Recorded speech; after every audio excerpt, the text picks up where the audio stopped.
Have you ever noticed that the harder you run after happiness, the faster it slips right through your fingers? Think about it. You save up for that new phone, you finally get the sleek car you've been dreaming of, you plan the weekend getaway that looks perfect on Instagram. And yes, at first, it feels amazing. There's a spark of excitement, a rush, almost like life finally makes sense. But then, just as quickly, it fades. The emptiness creeps back in, and you find yourself whispering questions you don't want to face. What's wrong with me? Why am I still not happy? The world keeps feeding us this message that happiness is somewhere out there, in bigger paychecks, more likes, flashier clothes, shinier things. But deep down, you already know the truth. If happiness could be bought, then why does it keep slipping away the moment the novelty fades? The Stoics called this out centuries ago. They warned us long before billboards and social media, long before influencers and marketing campaigns. Their message was simple but radical. Real happiness isn't a product. It isn't something handed to you by other people. It's not even something luck can give or take away. True happiness is something you build, brick by brick, inside yourself, in a place so solid that no one else can touch it. And that's exactly what we're diving into in this episode. This isn't about chasing the next dopamine hit or forcing yourself to slap on fake positivity when your world feels empty. No, this is about asking the harder, deeper question. What does it actually mean to live a good life? The Stoics gave us answers that weren't sugar-coated. Their wisdom is raw, direct, and sometimes even uncomfortable, because they weren't trying to sell you a fantasy.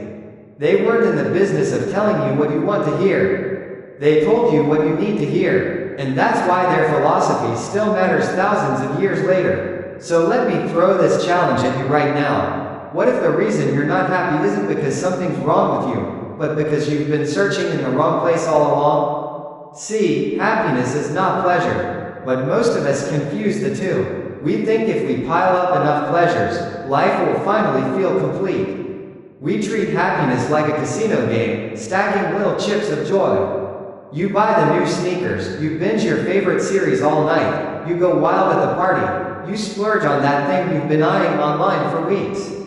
And for a moment, it really does feel like you've hit the jackpot. But what happens next? The sneakers get scuffed, the show ends, leaving you empty. The party leaves you drained, and suddenly you're right back where you started, hungry for the next fix. That's the trap. That's the cycle so many of us live in, without even noticing. Now, don't get me wrong. The Stoics never said pleasure was evil. They didn't preach some kind of joyless existence. They said, laugh with your friends. Celebrate your wins. Savor the taste of a good meal. Enjoy the beauty life offers you. But here's the catch. Don't mistake those pleasures for the foundation of a good life. Because pleasure, the Stoics taught, is like sugar. Sweet on the tongue, delightful in the moment, but it doesn't last. And if you keep chasing it, you'll end up crashing harder every time. Happiness, as the Stoics saw it, was more like building muscle. Think about it. When you lift weights, it's not always fun. Your body aches, your arms shake, your energy dips. But slowly, representative after representative, your muscles grow stronger. You become more resilient. The strength stays with you. In the same way, happiness is something you train for. It's discipline. It's endurance. It's choosing the harder path in the short term so you can stand firm in the long run. And here's the proof. If happiness were just pleasure, then celebrities, people with endless wealth, tropical vacations, and every luxury imaginable, should be the happiest people alive. But you and I both know that's not true. Many of them feel lost. Some spiral into destructive choices. Others live surrounded by fame and attention yet drown in loneliness. Why? Because their lives are built on unstable ground, the endless craving for more, more, more. And no matter how much they grab, it's never enough. The Stoics flipped the script completely. They argued that real happiness comes not from things you can lose, but from the way you live. It's about character, about the way you face the storms of life, about how strong, steady, and grounded you are on the inside. They believe that a person who builds their life around virtue, around wisdom, courage, justice, and self-control, has a kind of happiness no one can steal. You can lose your job, lose your money, even lose people you love, but no one can ever take away your integrity, your discipline, or the way you choose to respond to the challenges thrown at you. That's happiness that isn't rented, it's owned. And here's the paradox. The less you tie happiness to pleasure, the more you actually enjoy the pleasures that come. Why? Because you're not desperate for them. You're not clinging to them as if your entire sense of worth depends on them. You can sit down with a simple meal, taste it fully, and realize that joy is already within you. And that's the beauty of it. When you're not chasing after the idea that life has to look fancy or polished, you finally start enjoying things as they are. You can sit with a friend, share a laugh that nobody else hears, and feel complete without worrying if the moment is Instagram worthy. You can enjoy life for what it is, a gift, a bonus, not as the shaky foundation of your identity. But here's the trap of our time. We've been conditioned to treat pleasure like medicine. Feeling sad? Shop. Feeling lonely? Swipe. Hook up. Feeling bored? Scroll endlessly. We medicate our emotions with quick hits of distraction. And sure, those things might cover the pain for a moment, but they never heal the wound. The Stoics saw this clearly. They tell us, stop running from discomfort. Stop pretending that pleasure is the cure for your pain. Happiness, they insisted, is not about dodging every challenge or drowning out silence with constant noise. Real happiness is about standing still, breathing deeply, and being okay with yourself as you are, right here, right now. So the next time you hear yourself say, I'll be happy when I get that promotion, when I finally find the right partner, when I buy that new car, stop. Catch yourself in the act. Ask the harder question. What if none of that ever came? Could I still be okay? Could I still live a meaningful life? That's the true test. And if your answer is yes, even if it's a shaky, whispered yes, you're already closer to real happiness than most people will ever be. Control versus chaos. Now, let's shift gears to something just as important. If there's one thing guaranteed to drive you insane faster than anything else, it's trying to control the uncontrollable. Think about it. You can't control traffic when you're late. You can't control what strangers write about you online. You can't control the weather when your plans depend on sunshine. And you absolutely cannot control how someone else feels about you. Yet, ironically, most of our stress and frustration comes from pretending that we can. It's like trying to hold back the ocean with your bare hands. The harder you push, the more it crushes you. The Stoics didn't waste energy on illusions. They broke life down into just two buckets. The things you can control. The things you can't. That's it. No gray area. No, maybe if I just try harder, I'll bend reality. What's in your control? Your thoughts, your choices, your actions. What's not in your control? Other people, random events, outcomes you can't guarantee. And here's the brutal truth. The moment you mix those two buckets, the moment you confuse them, you hand over your peace of mind to chaos. Let's be real, most people live like puppets, yanked around by every external string. Someone cuts them off on the highway, and their mood is ruined for the entire morning. Their boss snaps at them, and they carry that bitterness home like luggage. They post something online, don't get enough likes, and suddenly question their worth. That isn't freedom, that's slavery to chaos. The Stoics would look at us and ask, why are you giving away your freedom so cheaply? Why let the world own you like that? Now, I'm not saying it's easy. If it were, we'd all be Zen monks floating around in perfect peace. But here's the secret. The more you practice focusing only on what you can control, the more bulletproof you become. Picture this. You're stuck in traffic. Old you, pounding the steering wheel, cursing, stressing about being late. Stoic you, recognizes the truth. I can't move these cars, but I can choose how I sit in this moment. You turn on a podcast, breathe deeply, or use the time to think. Nothing outside changed, but inside, you just took back control. It's the same in relationships. You can't force someone to love you, to respect you, or to stay with you. What you can do is show up with integrity, honesty, and consistency. If they walk away, that's their decision. But if your happiness depends on controlling their choice, you'll always be at their mercy. Anchor yourself in your own actions and your own values, and even if it hurts, you walk away with peace. That's real power. And here's the kicker. Focusing only on what you can control doesn't just protect your peace of mind, it actually makes you more effective in the world. Because instead of wasting energy screaming at storms you can't stop, you start steering your own ship. And people notice. They notice someone who doesn't collapse when things go wrong. Someone who doesn't lose their head in the middle of chaos. That kind of presence is magnetic. It's rare. It's the kind of strength the world respects, because so few people have it. Every single day, life throws curveballs. You'll lose money. People will disappoint you. Plans will fall apart. That's not a glitch in the system. That is the system. The question is, are you going to keep exhausting yourself trying to bend the universe to your will? Or are you finally going to master the one thing you've had power over all along, yourself? The Stoics would say this is the line that separates the free from the enslaved. Not chains, not prisons, but whether or not you've learned to govern your own mind. So here's the crossroads. You can spend your life raging in chaos, wasting your energy on things far outside your control, or you can double down on the one place you do have power, your own mind, your own actions, your own character. And that's where the Stoics drop their heaviest truth. Virtue as the true good. Here's the part that lands hardest, even today. The Stoics believe that the only thing truly good in life is virtue. Not money, not fame, not status, not even pleasure. Virtue. Now, I get it. Virtue sounds like one of those stiff, old-fashioned words you find carved on a marble wall or whispered in the halls of a monastery. But to the Stoics, it wasn't abstract or out of reach. It was simple, practical, and alive. Virtue meant living with wisdom, courage, justice, and self-control. They called these the four pillars. Build your life on them, they said, and no storm could shake your foundation. But think about how most of us measure a good life. We check bank accounts, houses, relationships, physical looks. We scroll and compare. We judge by what's flashy and visible. Yet none of those things actually guarantee happiness.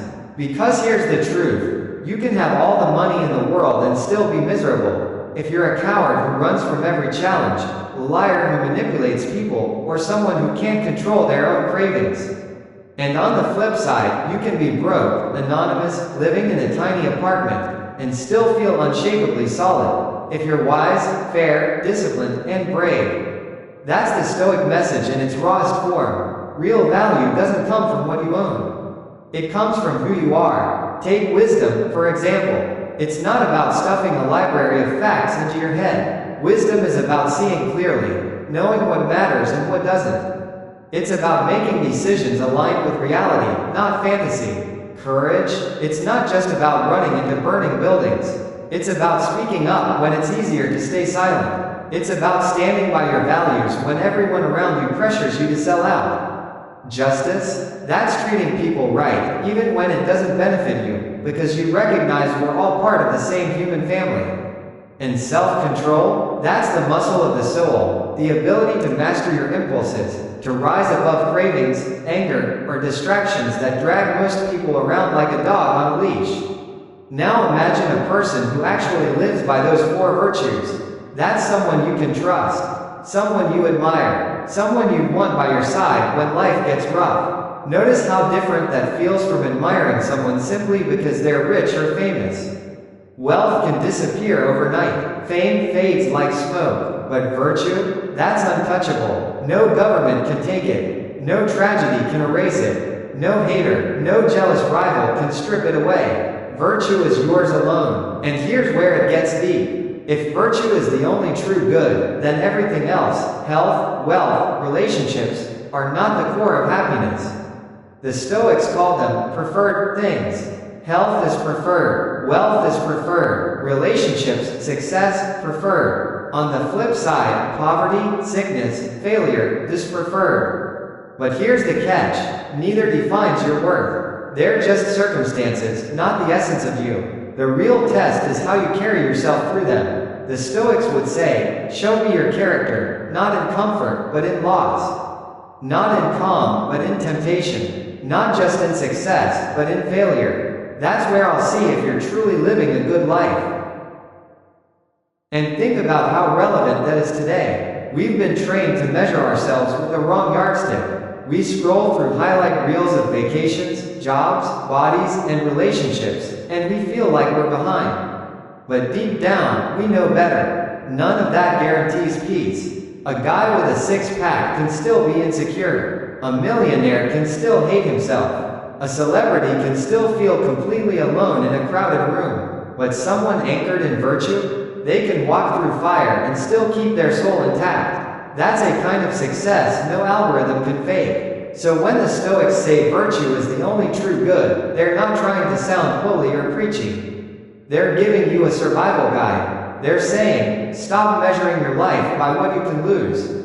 Start building it on what you can never lose. That's how you live a good life. Not by stacking up pleasures, not by chasing the applause of strangers, but by becoming the kind of person you deeply respect when you're alone in the dark. Freedom from desire. And here's another uncomfortable truth. Most of us are prisoners, and the chains aren't on our wrists.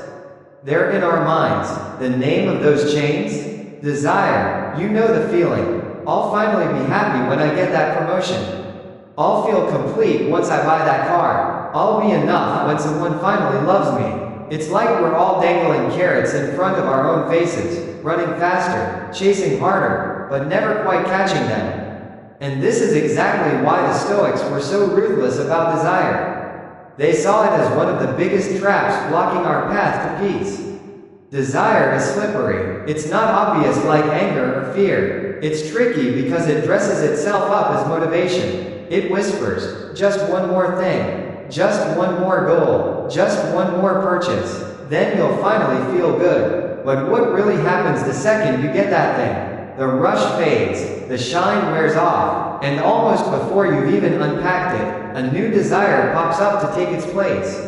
It's like a magician's trick. One hand gives, the other hand takes away. That's why desire is a never-ending treadmill. You run and run, sweat pouring, heart pounding, but the scenery never changes. Worse yet, desire hands your happiness over to forces you can't control. If your peace depends on getting what you want, you've made yourself a hostage to chance. Because what if the job doesn't come through? What if the person doesn't choose you? What if the money never lands? Then your whole sense of worth collapses like a house of cards. The Stoics flipped that script completely. They taught that freedom doesn't come from getting everything you crave. It comes from needing less. Seneca put it best. The man who has the least is not the one who owns nothing, but the one who needs the least.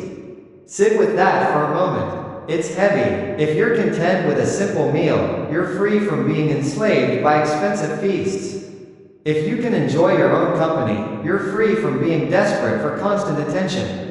If you can walk through your day without needing every desire met, then nobody owns you. And here's the deeper truth. Desire isn't just about stuff. It's also about approval. How many people burn themselves out chasing everyone's love? How many times have you said yes when you wanted to say no just because you didn't want to disappoint someone?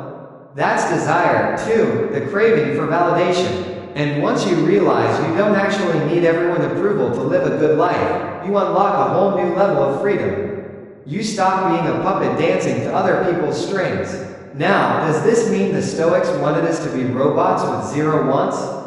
Not at all. They weren't anti-pleasure or anti-goal. They weren't saying, never improve your life. What they were saying was, keep your desires in check. Don't let them own you. Use them like tools, not chains. It's perfectly fine to want that promotion, but don't tie your whole self-worth to it. It's perfectly fine to want love, but don't make it your oxygen. Because once desire crosses that line from want to need, you're trapped. The moment you believe, I can't be okay unless I have this, you've handed over the keys to your peace. Freedom from desire is really about remembering that the best things in life are already here. Your breath, your mind, your ability to choose how you show up. These are things no boss, no partner, no economy can take away. And when you start grounding your happiness in them, you stop being tossed around like a ship in every storm of, I want. Here's the real flex. The person who doesn't need much is untouchable. You can't bribe them, you can't scare them, you can't control them. That's real power.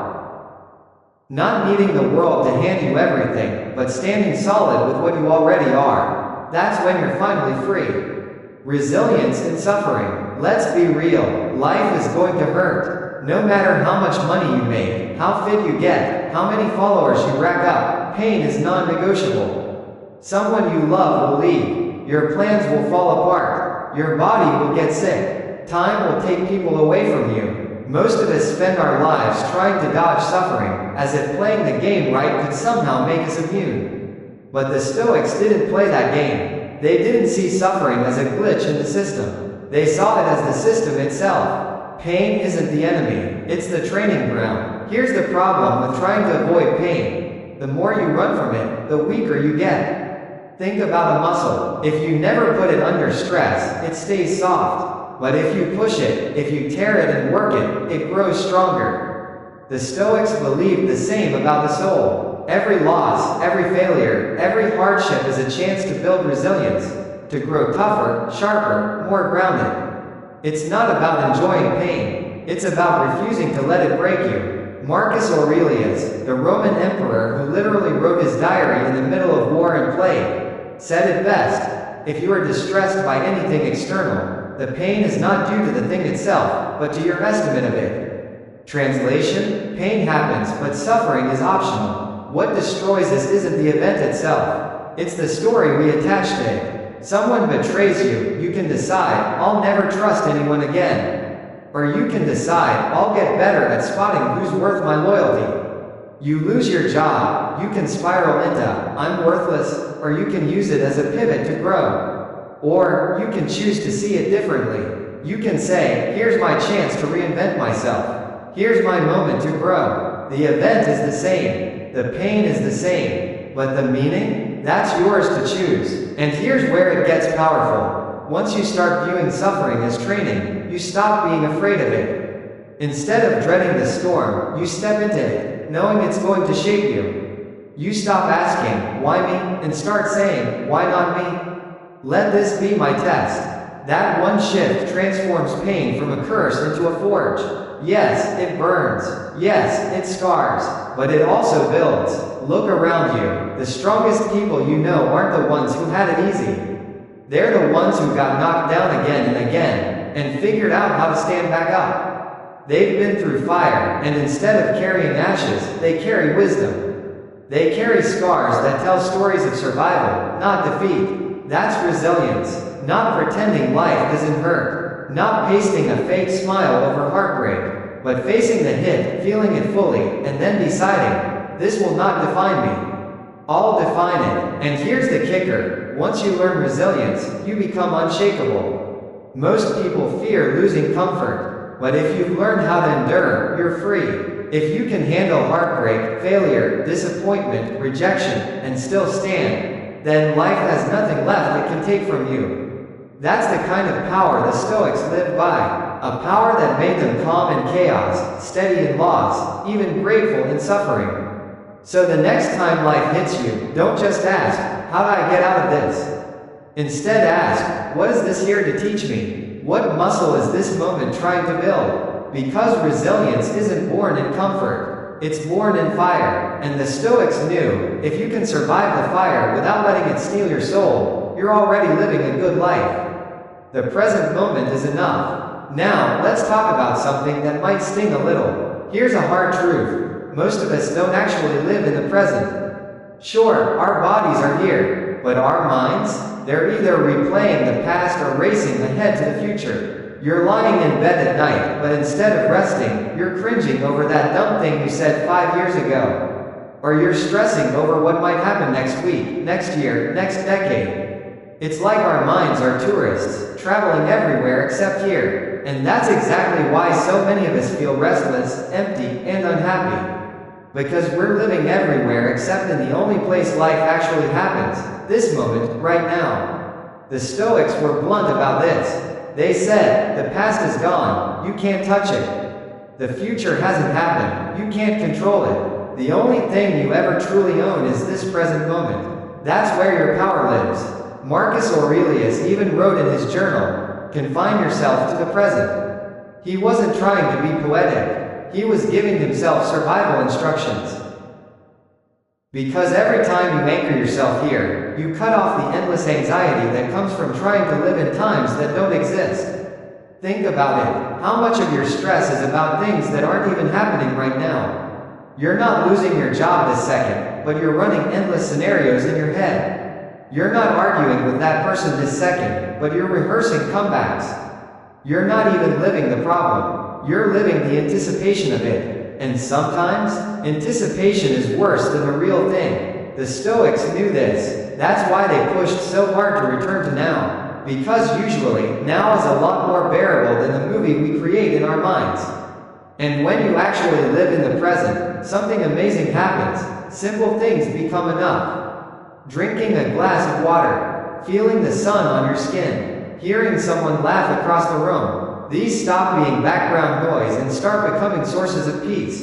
You don't need every moment to be dramatic, cinematic, or Instagram-worthy. You can just exist, and let that be enough. That's a kind of freedom most people don't even realize they're missing, because they're too busy rushing to the next moment. And here's where it ties back to happiness. If you can't be happy right now, you won't be happy later. You think you will, but you won't. Because if your mind is always chasing the next thing, then even when you finally get there, your mind will already be sprinting toward the next horizon. It's like trying to drink water from a cracked cup. No matter how much you pour in, it leaks out. The Stoics were basically telling us, fix the cup. Learn to hold the present without letting it slip away. Does that mean you never plan for the future? Of course not, but there's a difference between planning and living in fear of what hasn't even happened yet. Planning uses the present to prepare. Fear robs the present entirely. Fear drains today to feed disasters that only exist in your imagination. The Stoics would say, do your work now. Live your values now. Love the people in front of you, now. As for the rest, let it arrive when it arrives. Here's the real challenge. Can you sit in silence without reaching for your phone every 30 seconds? Can you enjoy a meal without needing to post it? Can you allow today to be enough without demanding that tomorrow be better? That, the Stoics meant, is presence, not a trend, but a muscle. Presence isn't checking out or pretending reality isn't hard. It's fully stepping into each moment as it comes. Life isn't a highlight reel. It's this breath, this heartbeat, this second. When you finally grasp that the present is enough, you stop missing your life while you're busy chasing it. Happiness as inner alignment. Have you ever felt that split inside? One voice says one thing, another part wants something else, and your actions do something completely different? That's inner chaos. It's exhausting, and you know it. You say you value honesty, but you lie to dodge conflict. You say you care about your health, yet you're up at 3 a.m. crushing fast food. You claim family comes first, but you're glued to your phone while your kid is talking. That gap between what you think, what you say, and what you do is what kills your peace. The Stoics believed happiness arrives when those parts line up, when the inner and outer match. When your thoughts, beliefs, and actions are in sync, you're living according to nature. Call it inner alignment. No pretending, no double life, just the same person inside and out. When you live that way, the noise in your head quiets.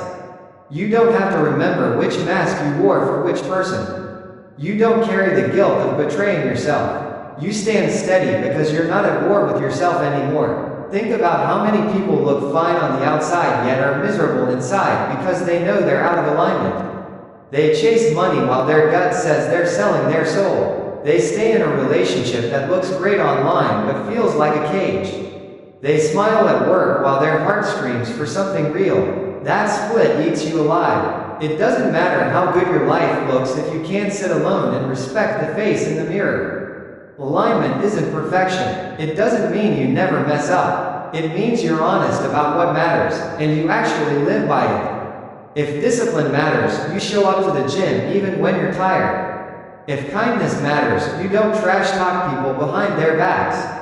If truth is sacred, you don't bend it just to make life easier. That consistency is where real happiness grows, because your life is being built on something solid. And alignment is rare today. We're told to sell an image, craft a brand, be whatever the crowd wants.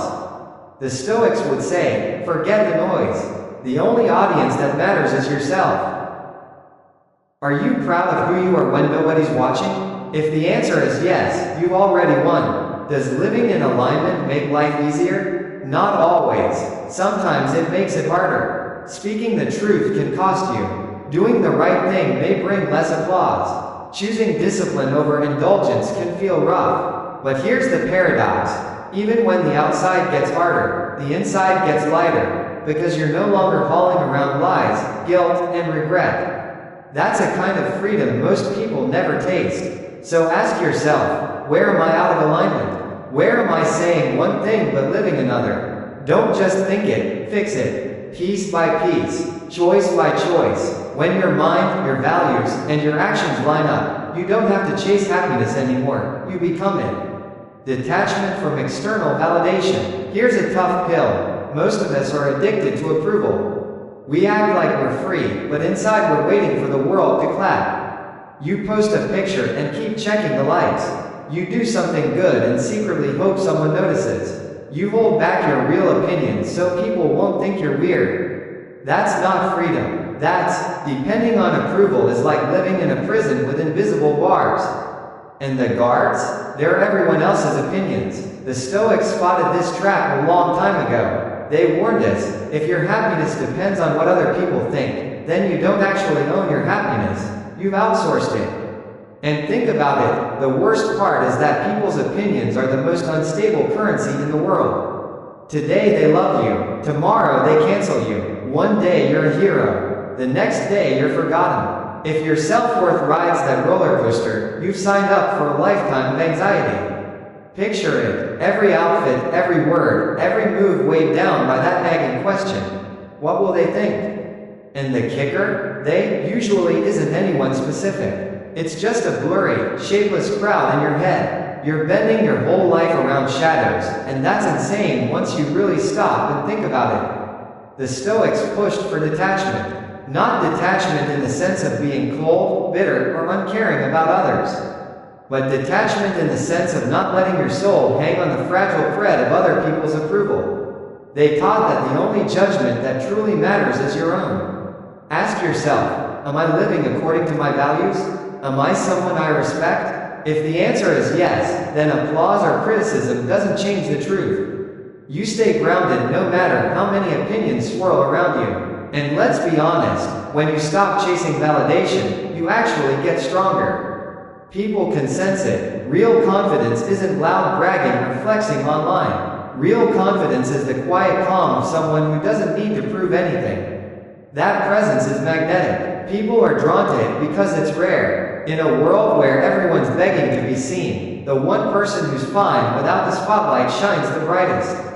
Of course, detachment isn't easy. We're wired to care about what others think. It's part of survival instinct. Back in the day, being cast out from the tribe could literally mean death. But today, the tribe is millions of strangers online. Their judgment can't touch your actual survival. It only feels like it can. Detachment is about rewiring that instinct. It's reminding yourself, I don't need the whole world to like me. I don't even need everyone around me to like me. I just need to be real with myself. Here's a practice the Stoics used. Whenever you catch yourself craving approval, pause and ask, whose opinion am I chasing, and why? Half the time you'll realize it's from someone who doesn't even live by values you admire. Imagine giving the steering wheel of your life to someone you wouldn't even trust for directions. Crazy, right? So here's the challenge. Stop trying to be liked by everyone. Focus instead on being respected by yourself. Because the day you no longer need the crowd's applause to feel solid, that's the day you finally become free. And that freedom, not popularity, not likes, not praise, is the real definition of happiness. Gratitude as a daily practice. Now, the Stoics weren't just about detachment. They also gave us a powerful tool for happiness, gratitude. Here's the truth. Most of us are wired to obsess over what's missing. You wake up in the morning, and instead of noticing the bed you slept in, the roof over your head, the simple fact that you can breathe, You jump straight to the bills, the deadlines, the problems, the things you don't have yet. And then we wonder why happiness feels so far away. It's not that life isn't giving us anything to be grateful for. It's that we've trained ourselves to ignore it. The Stoics had a weapon against this blindness, and they called it gratitude. Not the shallow kind where you scribble 3 things you're thankful for just to tick a box. Real gratitude, daily gratitude, the kind that shifts your vision so completely that you can't help but notice how much you already have. Epictetus, who was born into slavery, said it perfectly. He is a wise man who does not grieve for the things which he has not, but rejoices for those which he has. Imagine that, a man who had almost nothing, and yet he found joy. That alone should make us pause. Gratitude isn't about faking positivity or denying your struggles. It's about balance. Yes, maybe today you're broke. Maybe you're heartbroken. Maybe your job is draining you. But you're still alive, which means you still have time. You still have breath in your lungs. You still have a mind capable of choice. When you train yourself to see that, the weight of what you lack doesn't crush you as much. Here's the thing, gratitude and desire can't coexist in the same space. Remember how we talked about desire being an endless treadmill? Gratitude is how you step off. When you start noticing what you already have, something shifts. The craving for more begins to loosen its grip. Instead of whispering, "I'll be happy when," you begin to realize, "I can be happy now, even with this." That's power. Because here's the truth, if your happiness depends on always getting more, you'll always feel poor. But if it depends on gratitude, you're already rich. And the beauty of gratitude is this, it doesn't just change how you feel. It changes how you act. A grateful person treats people better. They're less entitled, less resentful, less bitter. You can feel it in their presence, lighter, calmer, stronger. And the opposite is just as true. Spend 5 minutes with someone who only complains, and you'll feel your energy being drained away. Gratitude isn't just personal, it's contagious. The Stoics practiced this daily. They reminded themselves that life is fragile, that everything we take for granted could vanish tomorrow. Marcus Aurelius often wrote about the shortness of life, not as something morbid, but as a wake-up call. Every day was a gift, every sunrise an invitation. That's not darkness, that's clarity, because once you see how temporary this ride really is, you stop waiting for permission to appreciate it. You realize that the little things, the morning coffee, the friend who checks in, the fact that you get another shot at today, those are the big things. So here's the challenge, start small. Before you grab your phone in the morning, pause. Look around and name one thing you're grateful for. Not just in your head, say it out loud. At night, do it again. Train your mind like a muscle. And watch what happens. The same life that once felt heavy begins to feel lighter. Not because the circumstances changed, but because you did. That's why the Stoics didn't chase happiness in some distant future. They found it here, now, in the simple act of noticing. For them, gratitude wasn't optional. It was the daily practice that transformed ordinary life into a good life. And if you begin to live that way, you'll discover something incredible. Happiness was never missing. You just weren't looking, living according to nature. Now, when the Stoics spoke about living according to nature, they weren't talking about hugging trees or disappearing into the wilderness. Though there's nothing wrong with that either. What they meant was something much deeper. It was about living in alignment with the way life actually works, not the way you wish it worked. Most of our suffering comes from wrestling with reality. We want the world to bend to our desires, but nature doesn't care what we want. Seasons shift whether we're ready or not. People age, bodies break down, time marches forward without asking our permission. The Stoics put it plainly. The secret to peace is to stop wrestling with reality and start flowing with it. Think about how much energy we waste resisting what simply is. We rage at the weather, as if clouds should respect our weekend plans. We get angry at people for being who they are, instead of accepting that human beings are flawed.